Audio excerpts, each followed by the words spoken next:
Good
afternoon, everybody. My name is Tuesday Reitano. I'm the Deputy Director of the Global Initiative Against Transnational Organized Crime, and I am extremely pleased and proud to be here with my colleagues from Poseidon to launch our third iteration of the IUU Phishing Index.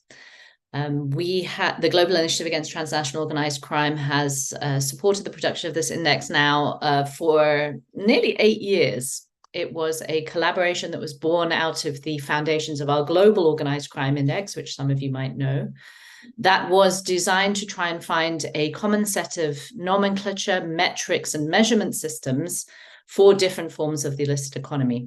We consulted with our colleagues and now friends at Poseidon, Graham and Gilles, around how it is you could measure what was obviously becoming such a complex transnational threat as illicit fishing. And the response they gave us within the context of the index was so clever and so well thought out and structured that we actually thought it deserved considerable merit to develop on its own. We have now been 8 years in the making of this product. It has been released 3 times on 2-year intervals, and this is the third iteration, as I said. And we have been very pleased and proud to deliver this product to the international community, to policymakers, to researchers, and to practitioners who are working to fight against the scourge of illicit fishing. While illicit fishing is not often necessarily considered within the framework of transnational organized crime, I think we as colleagues firmly see, first of all, the degree to which organized criminal behavior, but whether driven by states, by private companies, or by criminal groups, is having an extraordinary impact on maritime environments. And therefore, for us to bring it up into the spotlight, to place it as an issue of priority, and to provide exactly what we envisaged within the framework of the Global Index, a thought-through, evidence-based, reliable methodology for understanding vulnerabilities and the frameworks by which to respond, was an essential and important contribution to a consolidated global response. What you'll notice, I think, in one iteration to the next is that where previously we called this the IUU Phishing Index, this year's edition is the IUU Phishing Risk Index, which we feel more accurately describes what the index is providing. It is looking at vulnerabilities. It is looking at areas where responses could be strengthened. And that is very much consistent with the constructive intention of this tool, which is not to deliver rankings, but to deliver ways that we can respond better, which I think I speak on behalf of our organization and Poseidon's, is really the goal why we work together to do this. I will not take up much more time because I am not the expert, and will pass with enormous pleasure to Graham McFadden and Gilles Roche from Poseidon, a specialized fisheries and aquaculture consultancy company, long-standing partners and very good friends. Graham, the floor is yours. Thank you very much, Jose. Great to be with everybody today, and fantastic to see so many people joining this afternoon. We don't know exactly from everybody's email addresses what your background is in fisheries and how familiar you are with the index.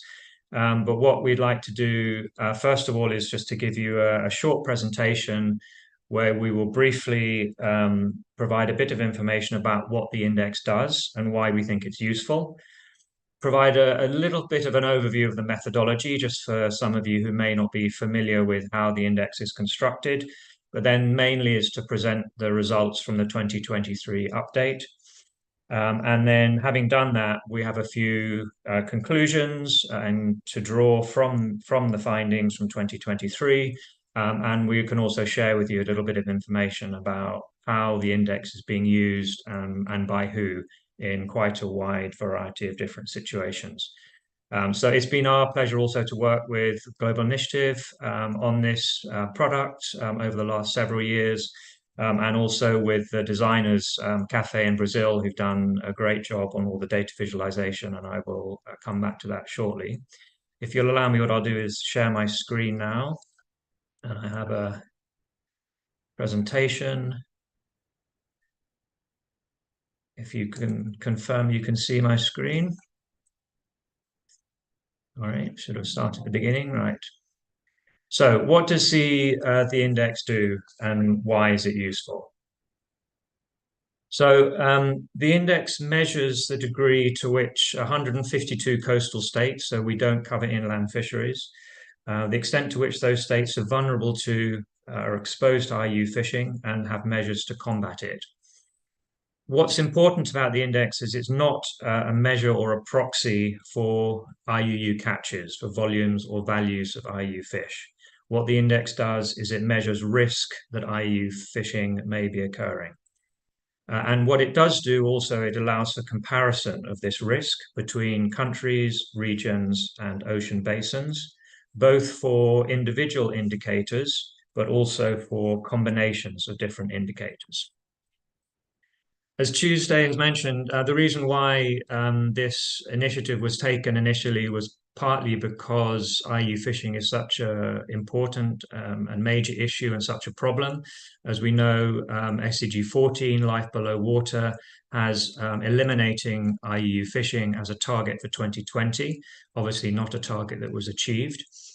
When we were doing this initial research with the Global Initiative, we quickly came to realize that there aren't any reliable or complete global data sets on the volume or the value of catches. There are individual studies that may be assessing levels of IUU fishing in particular countries, but nothing that provides for global level comparisons. But what we do know is that IUU fishing has huge negative consequences on national economies, on employment in local communities, and on the environment, both directly through the extraction of fish and also through the lack of data that is available on illegal catches by definition, which make assessments of stock status more problematic. So what the index does is it tries to fill a gap in assessing risk, and having done that, it provides the basis for action by different stakeholders.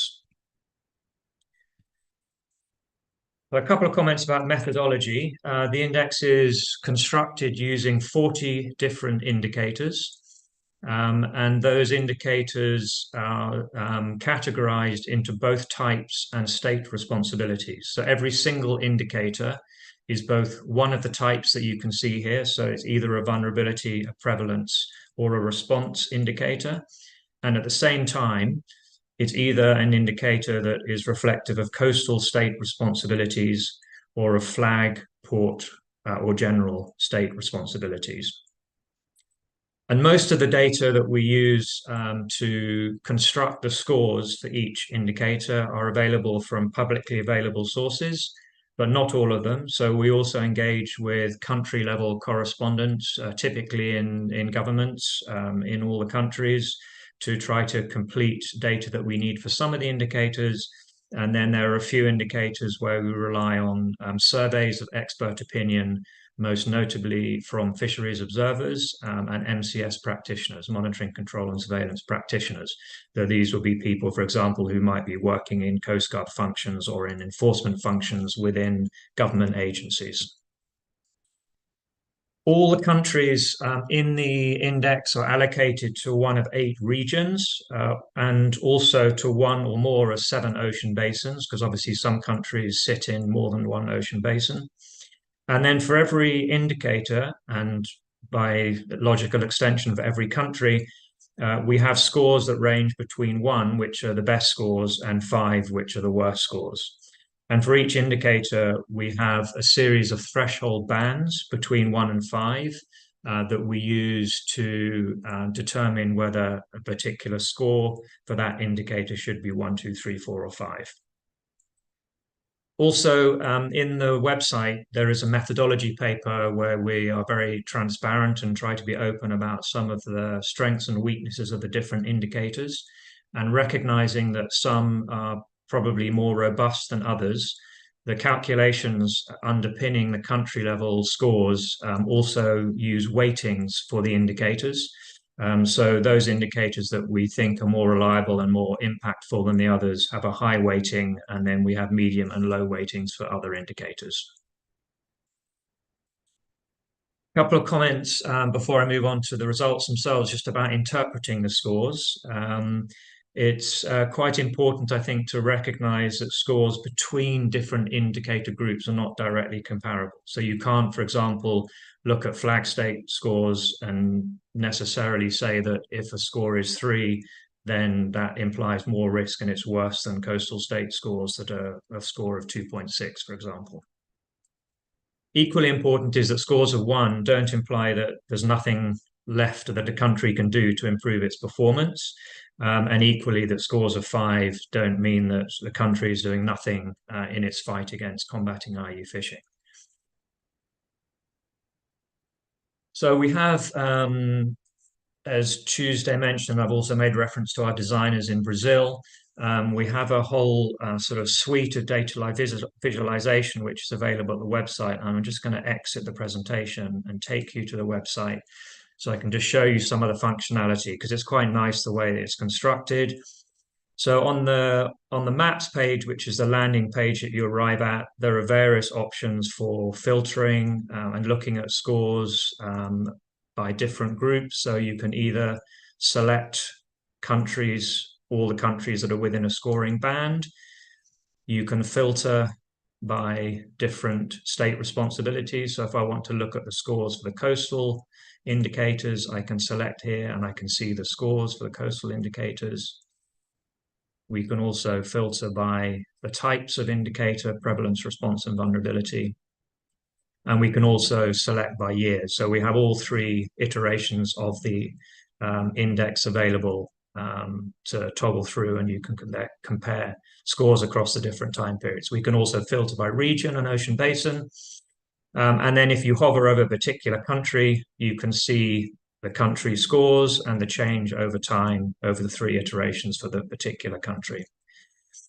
On the website, we also have a rankings page where you can see the rankings and also have an idea about changes between the different iterations.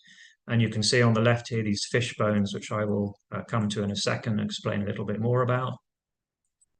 We have country profiles. So if you're interested in a particular country, let's say Kiribati, we can click on Kiribati and we can get a country level profile. And these are also all downloadable as PDF files.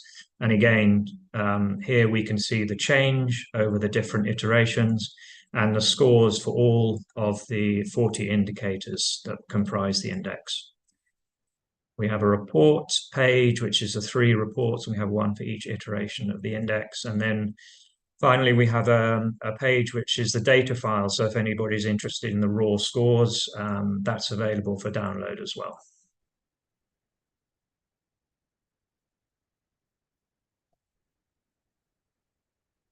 So back to the fishbones. Basically, the way that the fishbones work, and there's a couple of slides that I'm going to present in a second, so it's helpful, I think, for you just to understand how they work. The skull and the tail, the size of those represents the overall IUU fishing risk score. So the larger head and tail represent a higher and therefore worse score, and the same with the fishbone. So you have one fishbone for each of the group of indicators relating to coastal, flag, port, and general state responsibilities.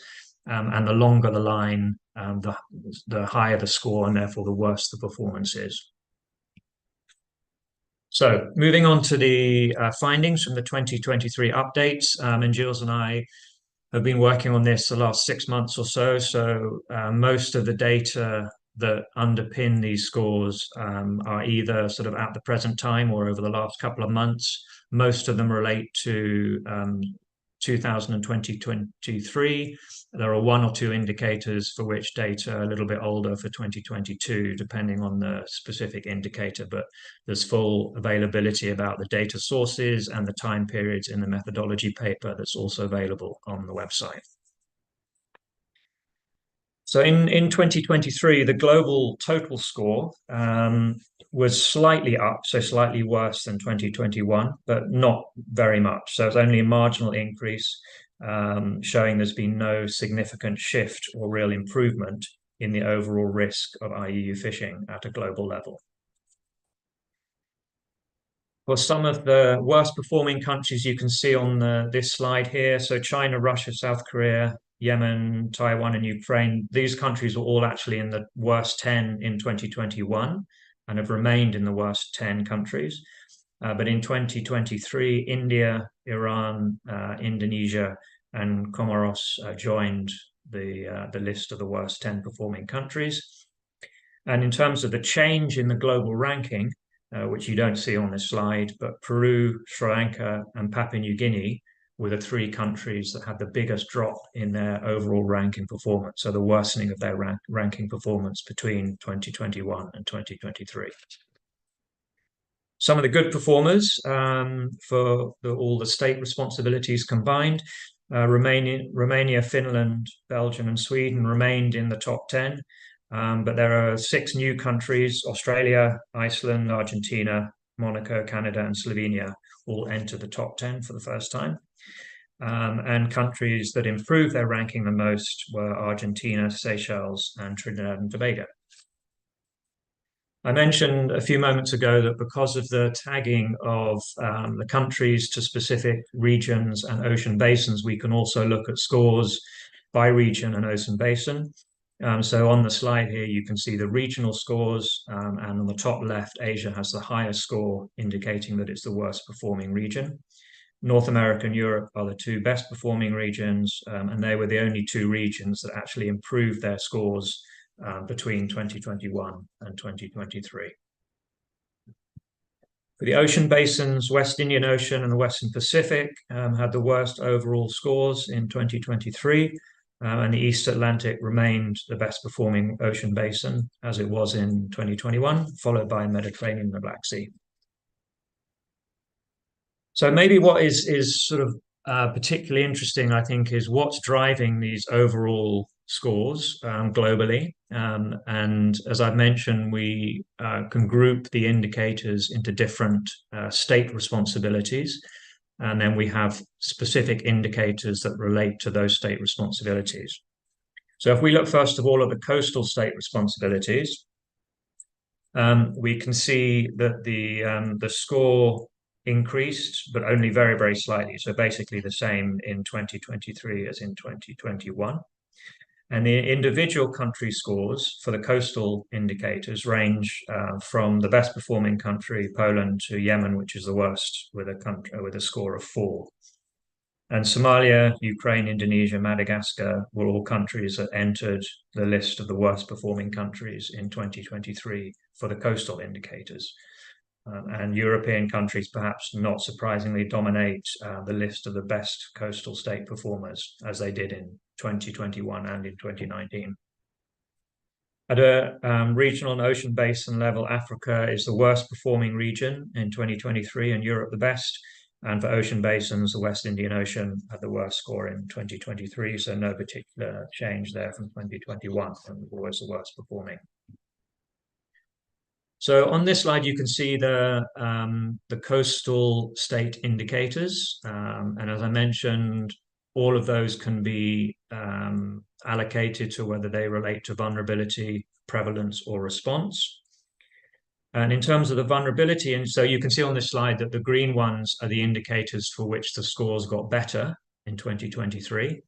And the ones highlighted in red are the indicators for which the scores got worse in 2023. So in terms of vulnerability indicators, and I'll just provide some examples about what's driving some of these changes without going through every single one. There's been some improvement in these indicators. For example, in 2023, 8 countries had resolved maritime boundary disputes that they had not resolved in 2021, which explains why that indicator performance had improved. For the prevalence indicators, having MSCs, a Marine Stewardship Council certified fisheries, provides an indication that actual levels of IUU fishing may be low, given that the MSC criteria specifically look at levels of enforcement and management arrangements in fisheries. And in 2023, there were more fisheries that were certified, so almost 250 in 2023 compared to under 200 in 2021. So that explains why that indicator performance has improved. Conversely, the views of MCS practitioners on coastal compliance indicates a worsening of performance, with a larger number and a greater variety of countries being highlighted as of concern in 2023 compared to 2021. So moving to flag state responsibilities, the score here is also slightly increased, so slightly worsened in 2023. Individual scores range from just over 1 for Argentina to over 4 for Russia, which replaced China as the worst performing country on flag state indicators. But when you break it down into the different types of indicators, China had the worst score for vulnerability and prevalence in 2023. Asia remained the worst performing region, and South America the best region in 2023, with only North America and Africa improving their scores just very slightly compared to 2021.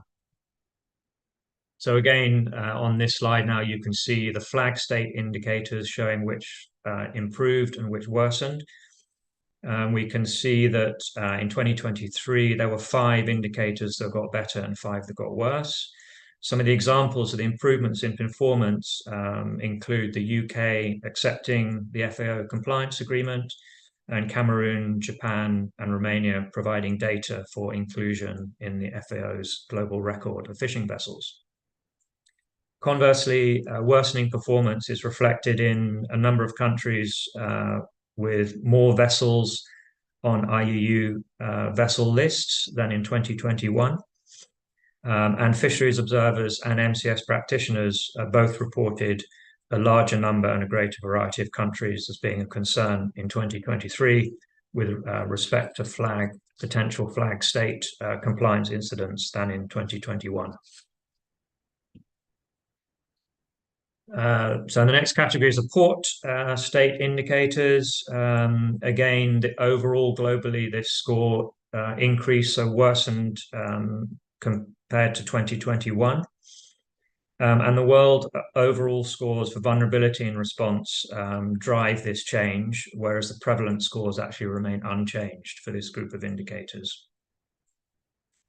And for this group, Middle East remains the worst performing region in 2023, with North America and Europe the best performing regions. So you'll see that overall the number of indicators for the port responsibilities is slightly lower than for the coastal and the flag state groups, and that really reflects the fact that binding port state control mechanisms are the latest addition or the most recent addition to the arsenal of international fisheries rulemaking, and there are fewer publicly available data sources from which to generate port state indicators. So that's why there's a smaller group of indicators within the port state group.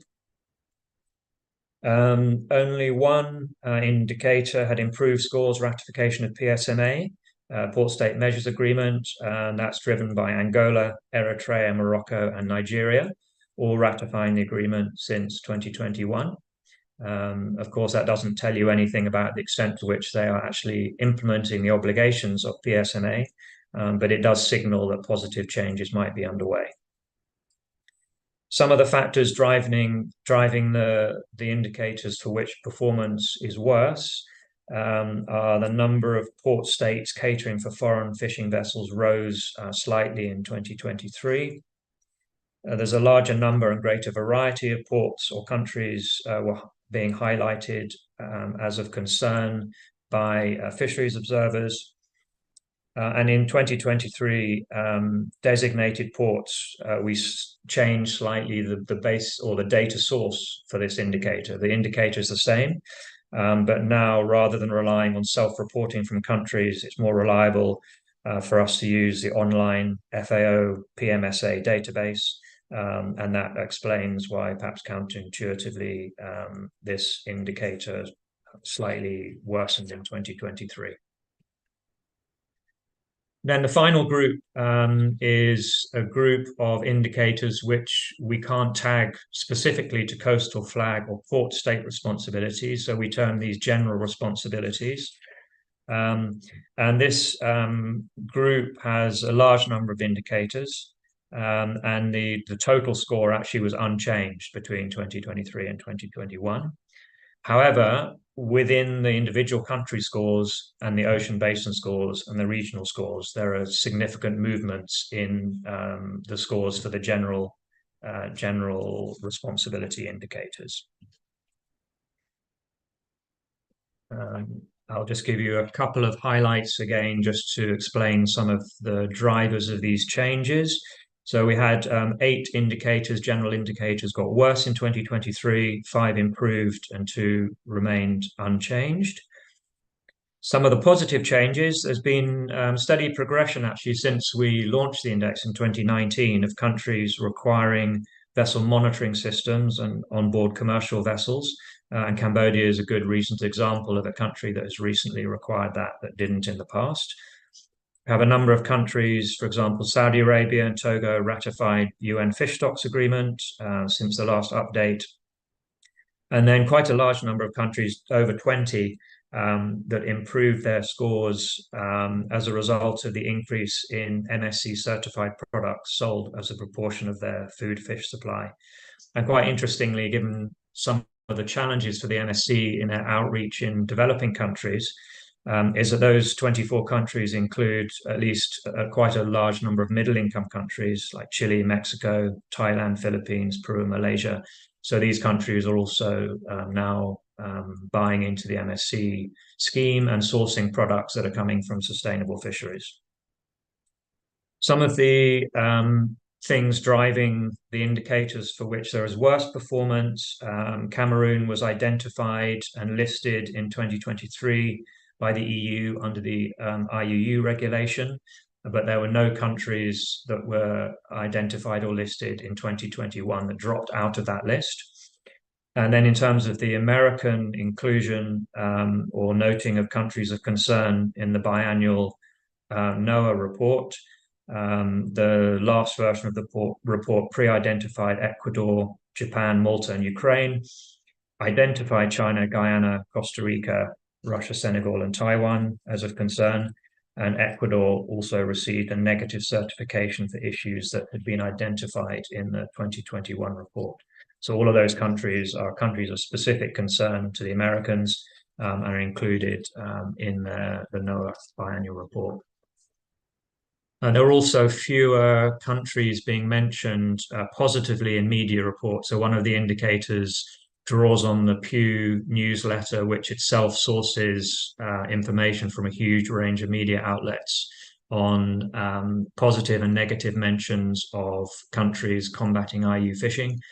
And for the 2023 update, there were fewer positive mentions compared to 2021, although some countries that are notable for making positive steps include America, Thailand, Mexico, and Japan, also Indonesia, Ecuador, and Australia. So that gives you, I think, or hopefully, a quick overview of what the index is for, a little bit about methodology, and then some key highlights from the 2023 update. What I'd like to do now is hand over to Gilles. He will try to pull that together in some conclusions and implications from those findings, and then also share a little bit of information with you about how we know the index is being used by different people. So Gilles, I'll hand over to you. Thank you very much, Graham, and good afternoon to everybody. So after all of this, what do we find? First conclusions. The global score was slightly worse than 2021, but overall we established that there was no notable shift downwards or improvement in the overall global IUU fishing risk in 2023. We're looking at a flat trend. In 2019, we started with 2.29 as the overall score, and then in 2021 we went down to 2.24,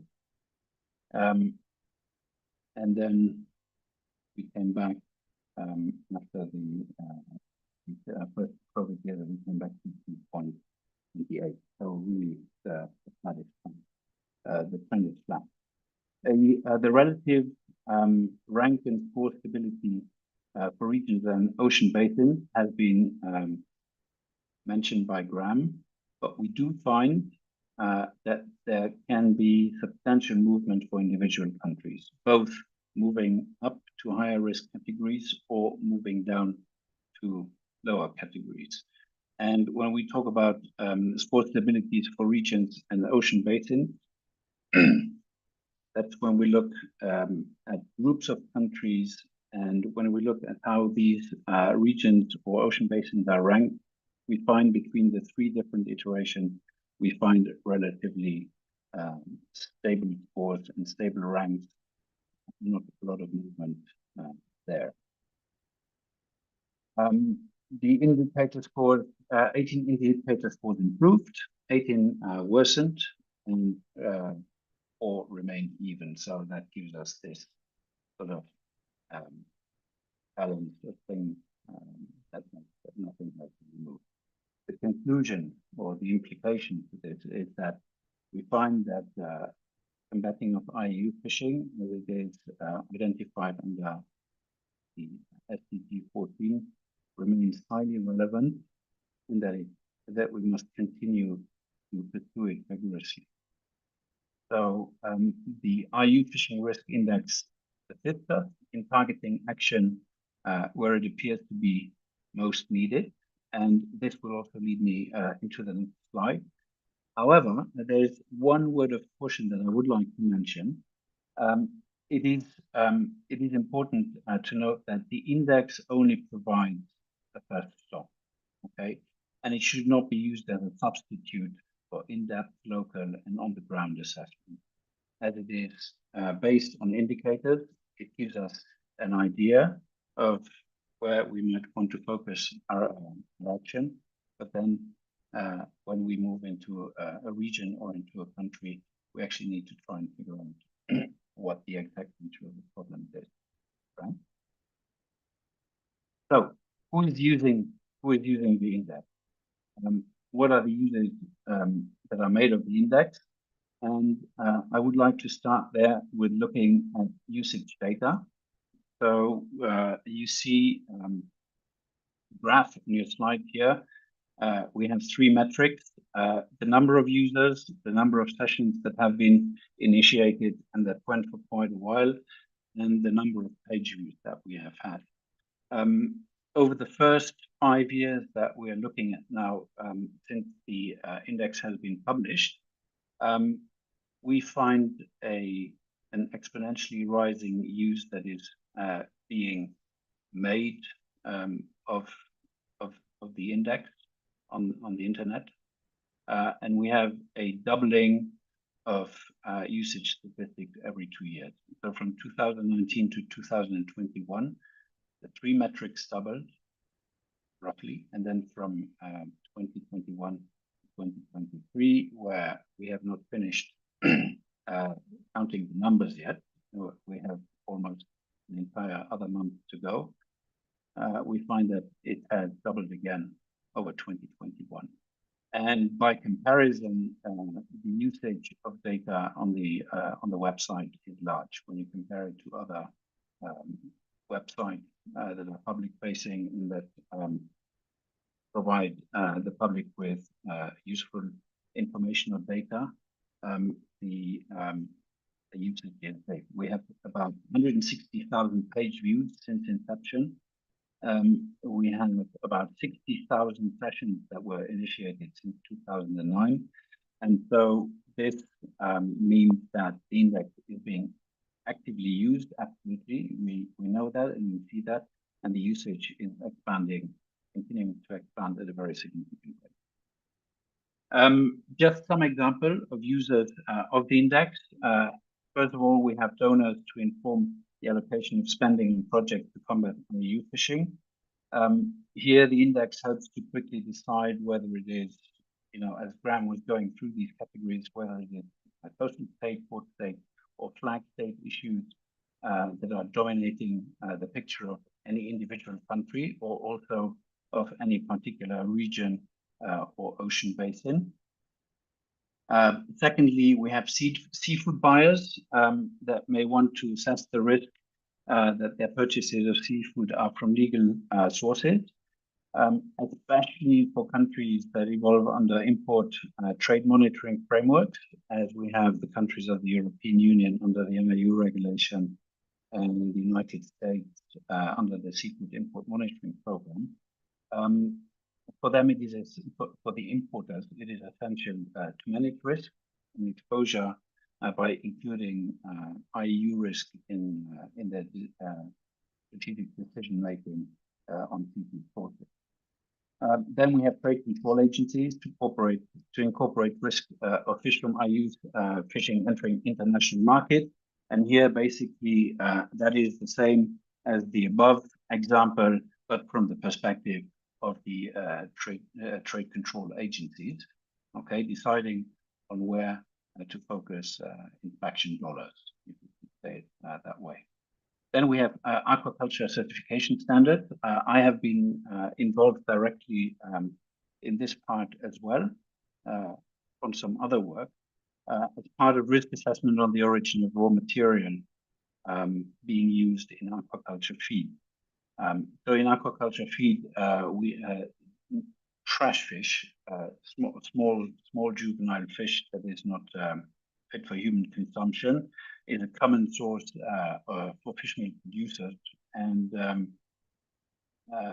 IUU products are very high on that list, potential IUU products. And so the IUU index here helps in avoiding high-risk flag states that have high vulnerability and low performance scores.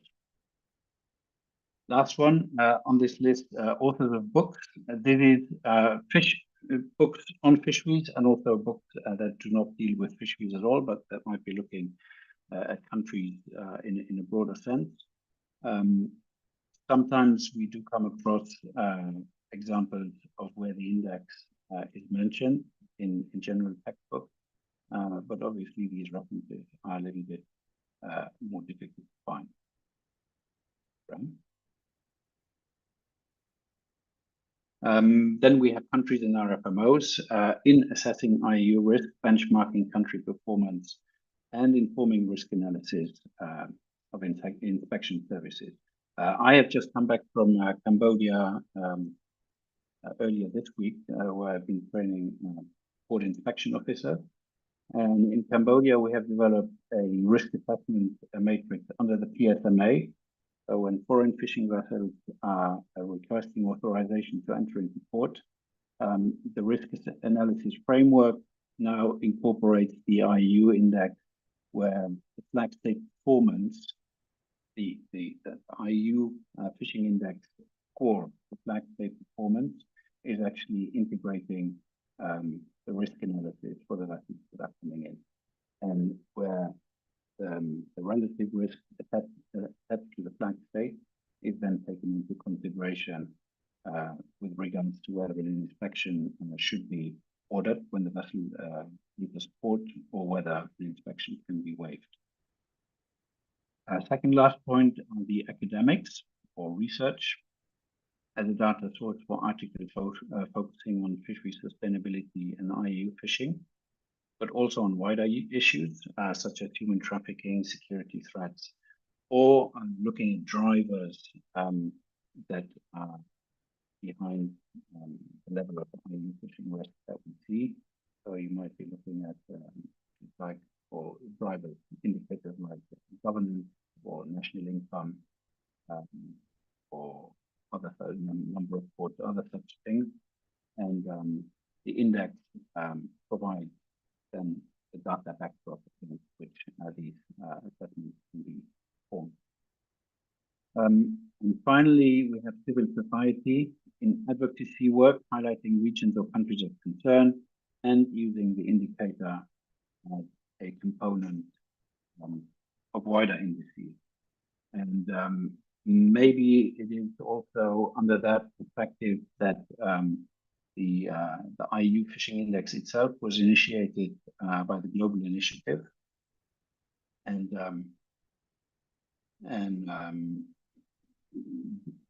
because at the onset, when the Global Initiative was looking at building a wider index on organized crime, it became aware of the fact that there was actually nothing on fishery, and so that's where the initial impetus came from. And with that, I would like to hand back over to Tuesday. Thank you very much. Thank you so much, Graham, and thank you so much, Jesus, for that comprehensive, very clear presentation around the new results and the scores that underpin them, and also for really highlighting how the index is being used. It's been a great source of joy for me personally to consistently receive messages asking for more information, for asking for the scores, for asking for help and interpretation from all kinds of stakeholders around the world. And as Gilles indicated, we also do use the IUU Fishing Risk Index scores as an input metric into the global index. So it has now, in its third iteration, I think, been a robust and useful policy tool. And as with all indices, it gets more useful with every iteration.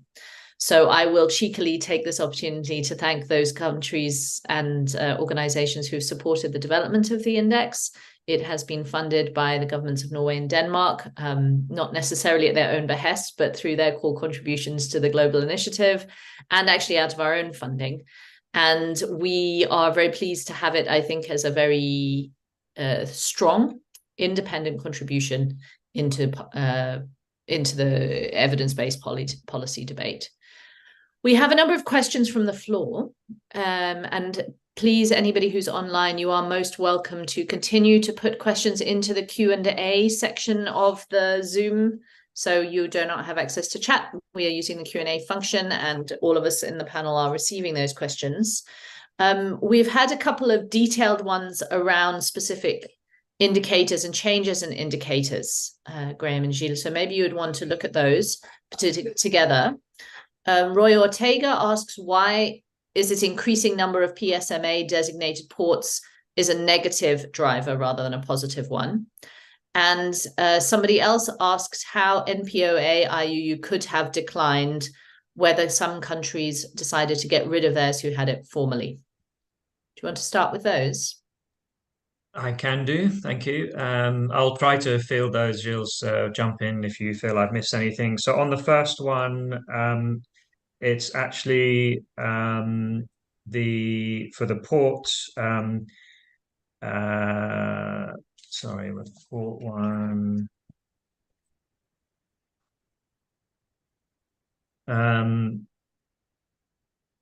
Yeah, so that one, because we switched the data source, as I mentioned, from the survey to the FAO PSMA database, it's actually that there are fewer ports now designated on that database. So that's why that score has got worse.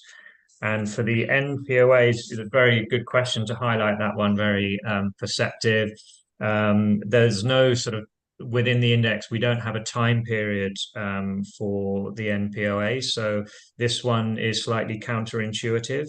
There's a very small decrease only, and that was due to the fact that most countries with no data, so there are a few countries that we don't have data for, tend to, so they would score a blank or a 5, whereas when we get new countries, they may have previously indicated that they had an NPOA, but in 2023, then they may have responded that they didn't ever have one. So partly that indicator is driven by changing responses from the countries themselves, but it's not driven by NPOAs becoming invalid because of the length of period since which they've been developed.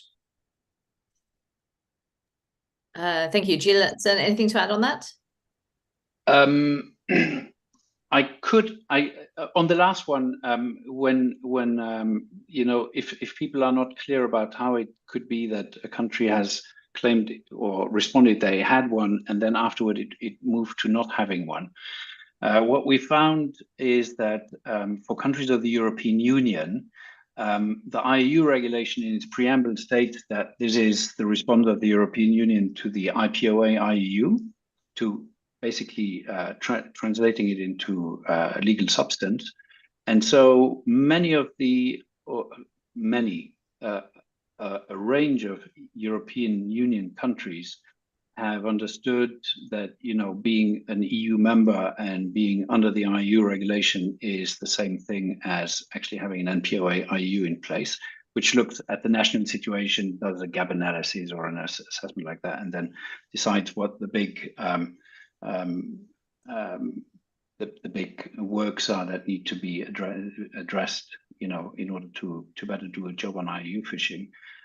There, in that domain, we had some countries that dropped out afterwards when we realized that in actual fact there was no NPOA IUU in place. That was the biggest source. Thank you, Gilles. We have 2 geographic focus questions, so I will put those up together and you can quickly start thinking through some answers. The first came in around the Pacific, so small island countries in the Pacific, where the question whether or not you could look at some of the data scores and the data inputs, given that these are often countries where there's very limited national data. And then there is a second question asking for a bit of a reflection on how you saw the findings for, it was the South Pacific, I think. 1 second. Sorry, the Indian Ocean, South Indian Ocean. The Pacific one is the very first one, right? Yes, Pacific is the first one, and then the West Indian Ocean region, which is ranked worst. What drove that score? Should I go, Graham? Feel free, Jules. Okay. So on the Pacific, I'm just going to read it to make sure. Can you please say a few words about the data used to score countries? Particularly, I'm interested in small island countries like the Pacific where data are patchy. So the best answer here is go to the website and take a look at the 40 indicators that are listed. The entire index is a desktop exercise. We try to have as many published sources as possible, and it's only for 7 or 8 indicators now that we seek returns directly from the country, and we do write to every single country, and we do have a good response rate from the Pacific Islands. That's how we get to the information, and we don't have more problems getting information back from the Pacific than from anywhere else. The other one on the Western Indian Ocean, please kindly talk exhaustively about the factors that make the West Indian region the worst ranked. Now, I was afraid that we might get questions this afternoon to directly talk about results for countries or for regions. Obviously, these are not sitting at the top of our minds because it's a global exercise. Having worked a lot in the Indian Ocean, I think it's the ocean basin in which I have worked most. In the Western Indian Ocean, we do have a lot of fisheries agreements, while in the Eastern Indian Ocean and the Northern Indian Ocean, we have comparatively different countries. We have less fisheries agreements, and the fact that we have a lot of foreign entrance in the Western Indian Ocean already causes, it's one of the natural causes that would drive IUU fishing risk. And that is a measure of vulnerability. And as Graham explained, the indicator is composed of three main types. We have vulnerability, prevalence, and response. And I wouldn't be surprised if you go and dig down into why or how come that the Western Indian Ocean is higher than other ones. I think vulnerability will be one of the big ones. And then we also have some really weak countries sitting in that region.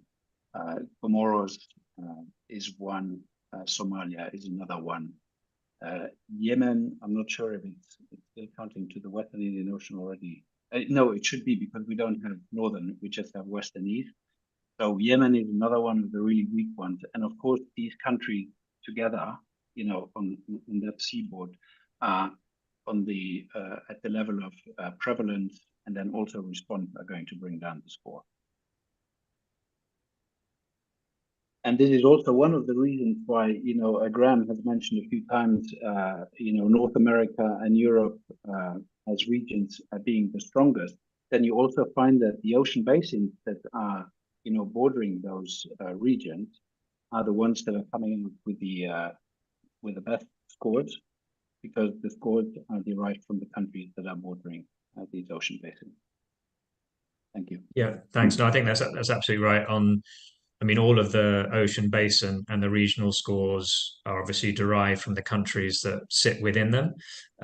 So, you can have a look on the website at all the individual country performance for the countries that sit within the West Indian Ocean to understand what's driving that overall ocean basin score. On the first point, just to add to what Gilles has said, actually, interestingly, often we find it's the Central America, Caribbean countries are the few countries where we get lowest response, and some of the Middle Eastern countries to the few indicators that do rely on a survey. But I think it's important just to emphasize that over all of the 40 indicators in the 152 countries, the data sets that we use for the 2023 update is 98% complete. So there are very, very few indicators and countries for which we don't have a value in the 2023 indicator. So we're always trying to nudge that percentage up, but it's very comprehensive in terms of the data coverage across the whole suite of indicators. Thank you. There is a follow-up question to this, I think, which asks how you verify information from the South Pacific and the Western Indian Ocean. Is the reference to foreign influence in the Western Indian Ocean a euphemism? Okay. A euphemism. No, it's not. You also have to be aware, if we go back to the Western Indian Ocean, when you look at things like ratification of agreements. So in the Western Indian Ocean, fisheries agreements are an important source of income for a bunch of countries. And it also leads to the fact that the ratification of the United Nations the Fish-TOC agreement, United Nations compliance agreement, the FAO compliance agreement, which creates a framework for reciprocal inspections of vessels at sea, etc., and complying with RFMO rules, etc. There is more resistance to ratifying that particular agreement than there is in the Eastern Indian Ocean. In the Eastern Indian Ocean, we have more resistance to signing up to the United Nations Fish-TOC agreement, while in the Western Indian Ocean, it's the other way around. And I believe that these dynamics are directly created through the presence of these foreign fleets seeking access. So, I won't respond to the euphemism thing. I'm not sure I understood that one correctly. Just on the verification, as Gilles mentioned, it's only 7 or 8 indicators for which we rely on the country level surveys. All of the other ones, so large majority of the indicators are from publicly available data sources. But for those indicators where we do rely on a country survey, we can't verify, but they are normally quite factual types of information that we put into the index. So, for example, does a country have an active fishing monitoring center? That's not information that we can obtain easily from a publicly available data source. Equally, whether the country has an NPOA, IUU or not. FAO used to have a list, but it was never maintained and up to date, and now it's been discontinued. So that is something that we have to rely on our consultations with governments to ask them whether they have one or not. And we have to take that information at face value. But as I said, it's a relatively small number of indicators as comprised of the whole suite. Thank you. I'd like to connect another two questions, perhaps erroneously, and you'll excuse me for that. Actually, three. So there's one question from Astha that says, in reference to illegal trafficking of marine products, how are the source and destination countries scored and assessed for their role in the international trade? And then, so I'm putting all of our slightly organized crime questions together.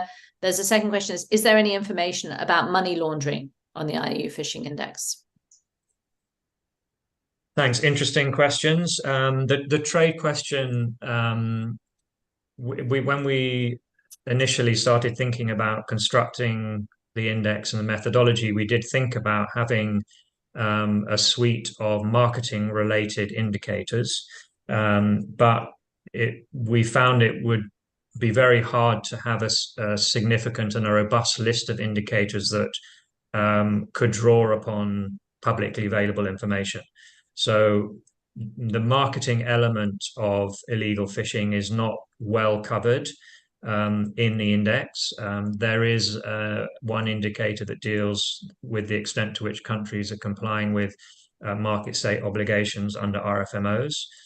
Gilles, you may have a couple of comments to make on that one, but it's the index does not have a large number of indicators that are specifically focusing on trade in products, just because of the fact that data sources are very limited in that regards.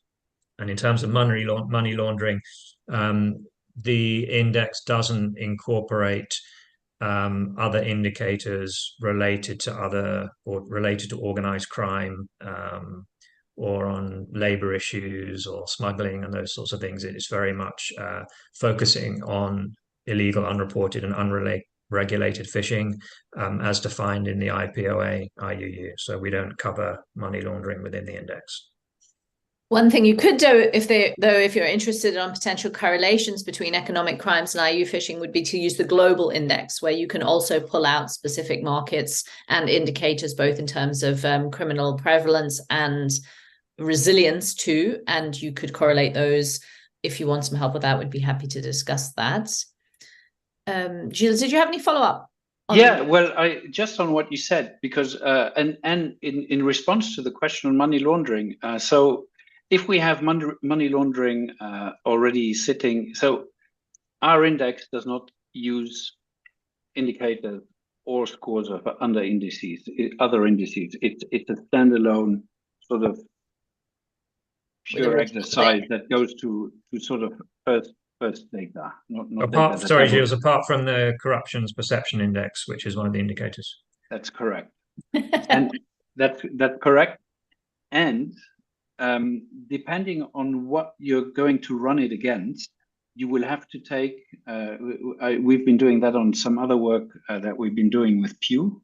Still, there's also Poseidon work, just focusing on port state IUU fishing risk. And there we had to take those indicators out.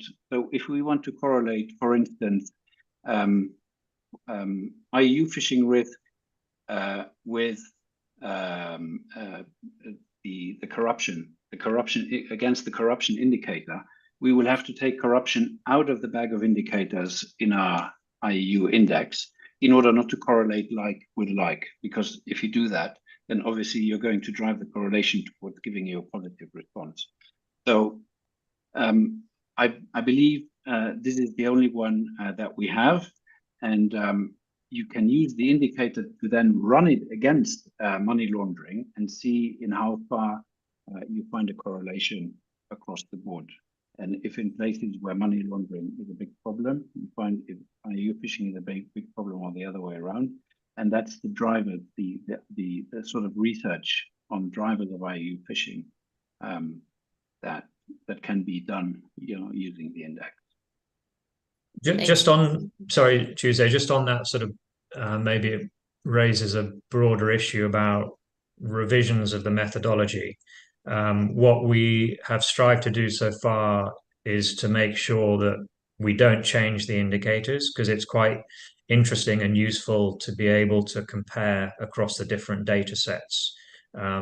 So that's really the reason why we're have been so far hesitant to play around with the methodology. In 2021, we did switch out one indicator and replace it for another one, but it was for the same type and responsibility of indicator with the same weighting.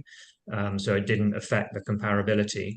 But it may be something for the future that we can and should have a discussion about whether there are improvements to the methodology that could be made, maybe with additional indicators to be added, maybe some to be removed if we feel they're weaker than others. But that obviously would then compromise the ability to compare across the different data sets. So it's something we'd have to look at quite carefully, I think, and justify whether that was worth doing. But that's something maybe for the future. Thank you. Let's turn to some of the questions that talk about implications of the index and impact of the index and what you can infer from it. Again, I'm going to group them together. So one question from Captain Sarabajit Palmer. With no change in risk statistics, can it be said that the risks remain largely unaddressed? Would you agree that that was an inference that could be taken from the index? Somebody else asked whether or not you saw where's it gone? Whether you see consequences from a poor score in terms of poor score in the index in terms of countries' ability to trade. And there was one more question that I wanted to put into this one, whether or not where's it gone? Sorry. Why don't you take those and I'll take the next two together. Okay, so on the first one, I would say definitely no. It doesn't mean that nothing is being done or risk is not changing, because overall global score is not moving very much. Hopefully, as we showed through the presentation on the specific indicators, some indicators are improving and some are worsening. So the fact that the overall global score isn't changing very much doesn't mean that good things are happening and some countries are taking positive steps and risk is being reduced. And it also conversely that maybe there are some countries where there needs to be greater concern, or the concern about the risks of IUU phishing is increasing. In terms of the consequences of the scores, the slides that Gilles put up about how people are using the index are really just compiled from emails that we get in between the iterations, where people come to us asking for information or saying they're using the index and asking for specific clarification on something. But we don't track the extent to which the index is having a sort of downstream impact, and in terms of, for example, as you raised in the question, countries not being able to trade because of its score on the index. But we do know that some seafood buyers will be looking at the index, but as Gilles said, it's only a starting point, and seafood buyers will be looking at a whole range of different information as they're looking to source sustainably. And I think it would be extremely unlikely that any of them would base a decision solely on the index. So it would only be one point in their decision making. Yeah, absolutely. But they are often catalytic indices in terms of making countries think about how they can improve or weaken their scores. I wanted to take the next two questions together again. There is both around recommendations. So one question asks whether or not, or what are the key recommendations that come out of the IUU index? Do we make some? And are there any recommendations specific to the international community? maybe on the first one, for me, it is important that, and I think I made the point at the end of the conclusions and implications. It's important to understand that the index is a risk analysis tool. It is not a tool to establish and to quantify how much IUU fishing is taking place, in one country or in another country, or how vulnerable the country really is. It is a risk assessment tool that allows us to sort of do a preliminary assessment, but when you get down to the nitty-gritty thing, to the nitty-gritty level of things, then you have to put your initial risk analysis aside, and then you have to move into the country and see what is actually happening on the ground. And since it is indicator based, and as it is the case for all indicators and all indices that we have, indicators are going to be very good and very appropriate in one country or in one set of countries, and they will be less or not appropriate at all in other countries. And so it's also, when we take it down to the level of countries, it's a double-edged sword. So it only serves the purpose to target, preliminarily target, and then you have to get a lot more detail. But in the report that we produced for this iteration, there's obviously inferred recommendations in the sense that the countries or the regions or ocean basins with the highest or worst scores might be countries or regions where the international community could place a particular focus. And within those regions, the fact that developing countries remain the most vulnerable, if you look at the ranking tables to IUU fishing, and typically lack sufficient resources to respond to the challenges of combating IUU fishing. There's a recommendation there that developing countries need specific help and support in addressing IUU fishing because of those two factors.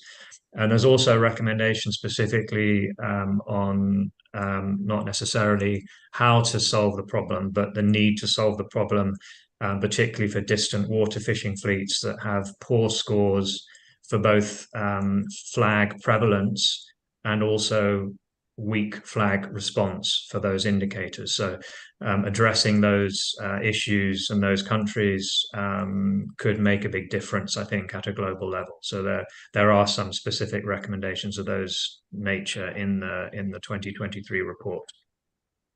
There's just one question, Tuesday, if you just allow me to respond, got a sort of interesting one on the Mongolian flag.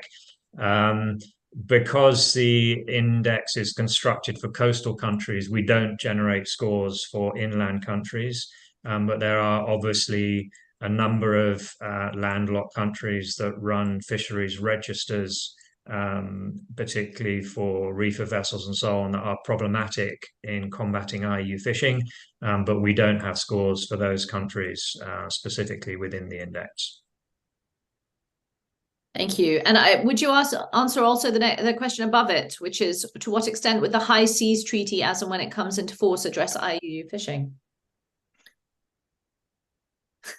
Gilles, can you take that one? Gilles, your expression gives so much away. In the training I just did in Cambodia, I introduced the different agreements that relate to fisheries, and the BBNJ, biodiversity beyond national jurisdiction. We mentioned it, and then we put it aside because it has just been signed and just been put on the road. And I believe that IUU fishing is currently addressed through a number of treaties that are specific, fisheries treaties, and are dealing with illegal fishing directly. So my feeling is that the BBNJ is not going to be of immediate help in addressing or combating IUU fishing, but I do have to confess that I will have to read the agreement first before I say anything else. Fair enough. Thank you, Gilles. Thank you very much, everybody, for the questions. I think we've picked up all of them. Helen, your questions around explanations will be responded to in the chat, if that's okay, since it's quite a technical one and it was raised in the beginning. But I did want to say a big thank you to everybody who chipped in positive messages of support. It's very much appreciated. Thank you to everyone who joined us online for the presentation. It was recorded and streamed live on YouTube also, and it will be available on the GI's YouTube channel should you wish to share it or watch it again afterwards. The entire IUU phishing report is available for download on its dedicated webpage, iuufishing.net. And you can, of course, go to that website at any time and have a play with the data. If you have further questions or there's something that you would like explained, you're most welcome to reach out to us via the usual email addresses, all of which are on the website also. So we hope for continued engagement in building and making sure that this tool is disseminated and used. You can look forward to the next edition in 2 years from now. I'm sure Graham is very much thinking about how to strengthen it even still. And then we offer again our final and big thanks to the two who authored it and designed it, Graham and Gilles, to Poseidon for their partnership, and to all of our donors and partners who have participated in building it, to Cafe Art in Brazil, who did all of the fantastic graphics, visualizations, and the website, and to those in the GI team who have nurtured it through production, editorial, design, publication, and dissemination. So big thank yous all round. Thank you for your collaboration and have a wonderful afternoon. Thank you very much. Thank you very much. Thank you, everyone, for your participation.